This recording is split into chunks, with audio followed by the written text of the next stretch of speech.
साधारणपणे 2015 पासून मुंबईमध्ये मी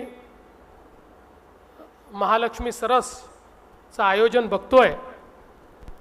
पण ज्या पद्धतीनं आपले मंत्री जयकुमार गोरेजी आणि ग्रामविकास विभागाने याला एक अतिशय प्रोफेशनल, अतिशय कॉर्पोरेट अशा पद्धतीचं एक लुक दिलेला आहे, मला असं वाटतं की यामुळे निश्चितच आता एखाद्या जागतिक प्रदर्शनाशी ज्याची तुलना होऊ शकेल असा आमचं महालक्ष्मी सरस प्रदर्शन झालेलं आहे, हे म्हणताना मला अतिशय आनंद होतोय।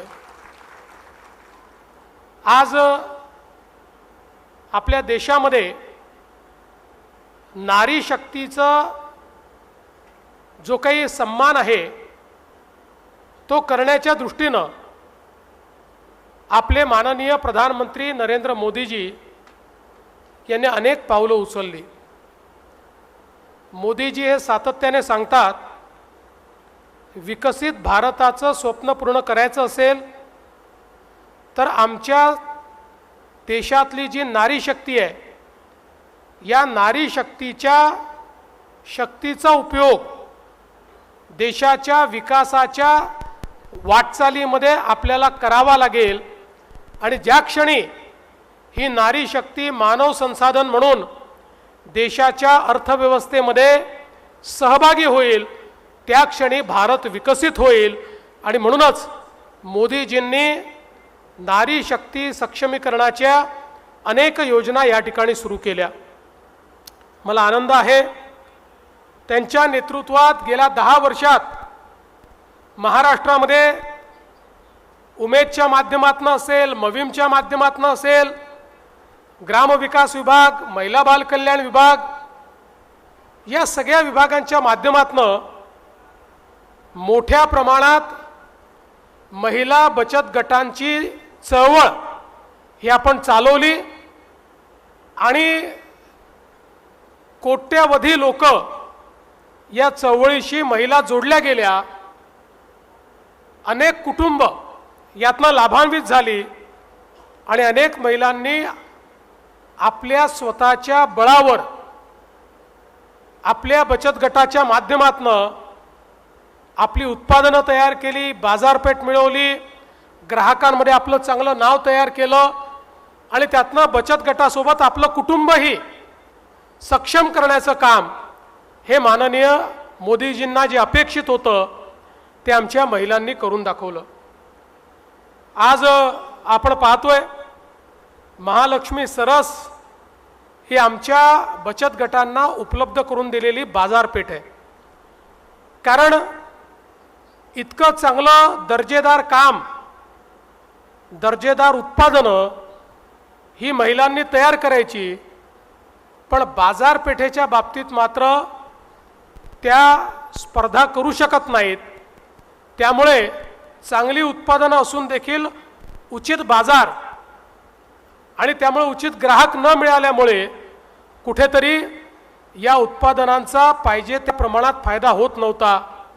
पण जेव्हापासनं महालक्ष्मी सरस जिल्ह्यापासनं तर राज्यापर्यंत, विभागापर्यंत आयोजित करणं सुरू झालं आणि त्यातनं आमच्या महिलांना एक हक्काची व्यापारपेठ, बाजारपेठ मिळाली आणि त्यानंतर मात्र आमच्या महिलांना कोणी थांबवू शकलेलं नाही।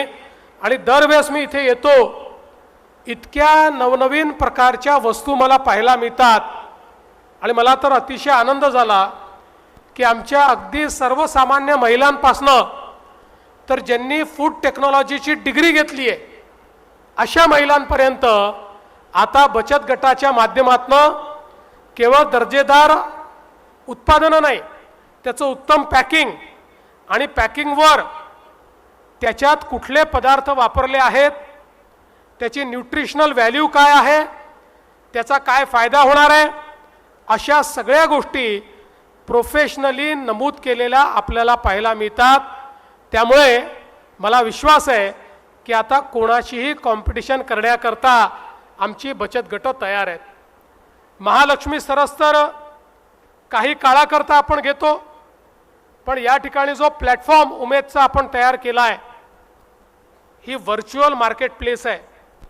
आज देशामध्ये ई कॉमर्स हा वेगाने वाढतोय आणि अनेक क्षेत्रांमध्ये आता लोक मार्केट प्लेसला जातच नाहीत, लोक ऑनलाईन खरेदीच करतात. त्यामुळे त्या स्पर्धेमध्ये टिकण्याकरता आपला प्लॅटफॉर्म आज 1000 वस्तू त्या प्लॅटफॉर्मवर आपण आणलेल्या आहेत. ही खरोखर अतिशय आनंदाची गोष्ट आहे.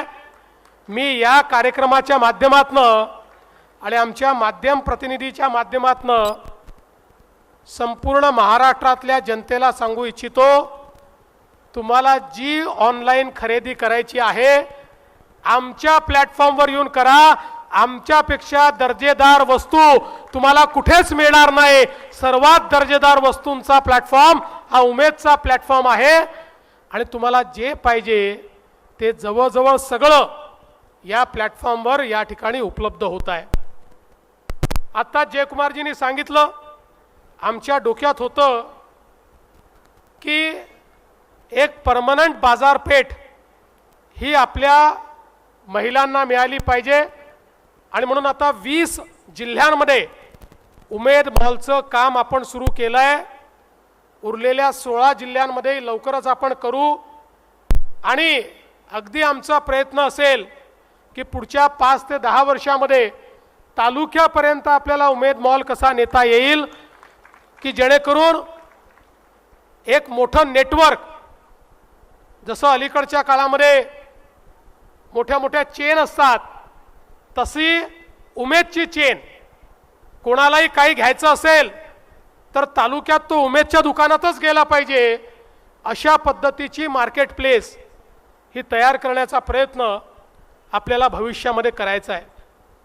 या निमित्ताने जयकुमार भाऊंनी सांगितलं, प्रधानमंत्री महोदयांना आमच्या सगळ्या लाडक्या बहिणींना लखपती दीदी बनवायचं आहे. आपण ते काम सुरू केलं. यावर्षी 50 लाख तुम्ही पूर्ण करणार आहात. पण जयकुमार भाऊ, वेग मंदावला आहे. पहिल्या वर्षी तुम्ही 30 लाख केले, दुसऱ्या वर्षी आणि आता तिसरं वर्ष चाललेलं आहे. त्यामुळे आत्तापर्यंत तुम्ही 60-70 लाखावर असायला पाहिजे होतात. तुम्ही 50 लाख पार करताय, म्हणजे तेही मोठंच आहे. देशामध्ये कदाचित आपल्या इतके लखपती दीदी कोणीच नसतील. पण आपण राष्ट्रामधलं महाराष्ट्र आहोत. जे करायचं आहे ते महाच झालं पाहिजे. त्यामुळे आता मिशन मोडवर 1 कोटी लखपती दीदी बनवायच्या म्हणजे बनवायच्या. पहिला 1 कोटीचा आकडा पार करणारा आपला महाराष्ट्रच असला पाहिजे, ही आपल्याला माझी विनंती आहे आणि त्या दृष्टीने आपण काम करावं अशी माझी विनंती आहे.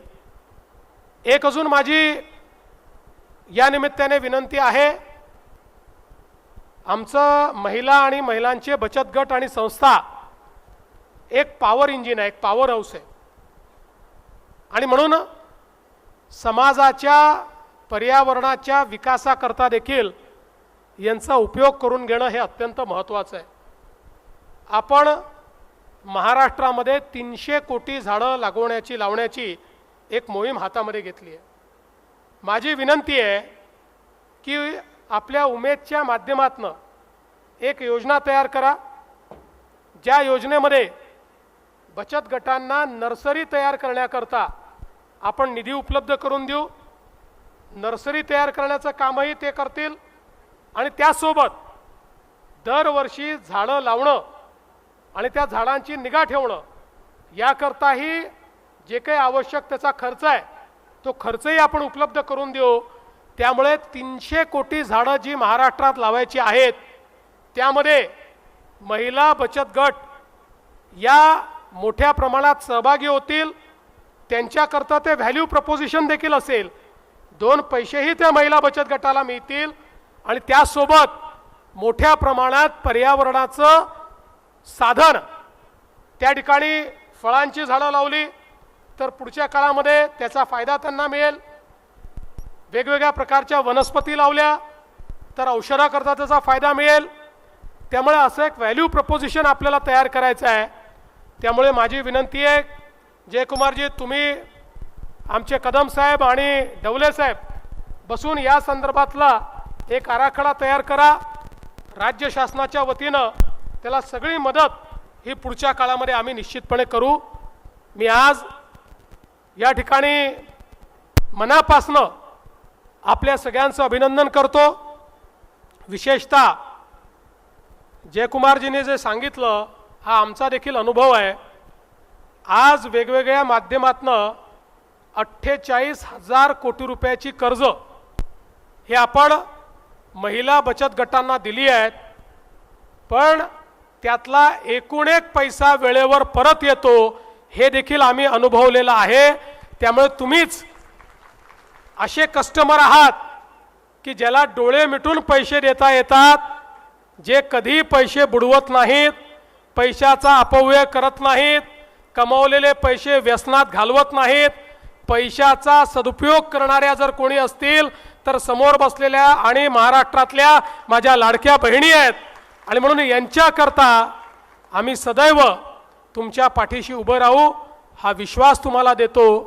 आणि या चांगल्या कार्यक्रमात आपण मला बोलवलं त्याबद्दल आपले मनापासून आभार मानून माझं बोलणं संपवतो। धन्यवाद। जय हिंद, जय महाराष्ट्र। लोकशाही मराठी ऐका, पहा, जागरूक रहा।